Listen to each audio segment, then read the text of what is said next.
Ubuyobozi bw'indero mu ntara ya Bujumbura bwaratunganije kubigisha bose bigisha inyuma y'ishure shingiro ihugurwa rijanye n'ubuhinga bwo gutanga inyigisho zifatiye ku munyeshure. Iryo hugurwa ryabereye mu makomine yose agize iyo ntara ya Bujumbura, rikaba ryabaye kuri uyu wa gatatu n'uwa kane ku magenekerezo ya 29 na 30 Kigarama umwaka wa 2021. Umuyobozi w'indero mu ntara ya Bujumbura aratubwira icatumye biyumvira gutunganya izo nyigisho n'ico biteze. Muri no misi twateguye inyigisho kubigisha basanzwe bigisha ishure ry'inyuma y'ishure shingiro, aho imvo yabitumye nyamukuru murabizi ko dutuza ko amatugenzura dukurikirana uko abigisha bariko barigisha. Rero turagiye mu mashure turabona ko abigisha hariho ibintu batariko barigisha ko bategerezwa. Bamwe wasanga hariho ivyo bagenda barasimba, abandi nabo ugasanga baracaye mu buhinga bwa kera bwo kwigisha. Mbere mu kibuka ko hari n'abigisha bashasha bo batigeze biga gukoresha burya buryo bwo kwigisha bufatiye ku munyeshuri. Niho twabonye duti ivyo byose bikoranye, turabona ko ari ngombwa ko dufasha abo bigisha mu kubahugura, bakaja hamwe bakiga ukuntu baza gukoresha ubu buhinga bushasha bufatiye ku munyeshuri uri kuramwigisha. Niyo mvo rero yadutumye dutegura bino vyigwa vy'imisi ibiri.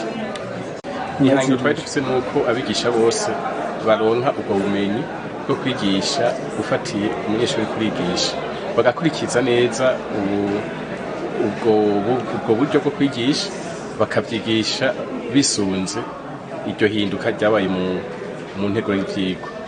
Dushaka ko abigisha bose bategura ivyigwa vyabo bafatiye kuri iryo hinduka ryabaye, kandi tukifuza ko murazi ko intara yacu ubumenyi abanyeshuri bafise atari kirenga gose. Twifuza rero ko n'umwigisha amara gutegura neza akurikije ubuhinga bugezweho ko n'umwimbu uzoca uduga. Nivyo rero twifuza ko guhera uno mwaka tugiye no formation ko bazoca baduza umwimbu. Mubona baravyitabiriye gose? Ego turara bagera ku 928, muri bo 620 barashoboye kwitaba bino bikorwa. Ariko kandi turabonye ko hari abigisha benshi bagwaye corona, tukibaza ko kuri abo bagwaye nta kundi twobifata, ariko mugo ku bandi basivye atamvo zumvikana canke batanze, tuzoja hamwe nabo dusanzwe dukorana turabicako.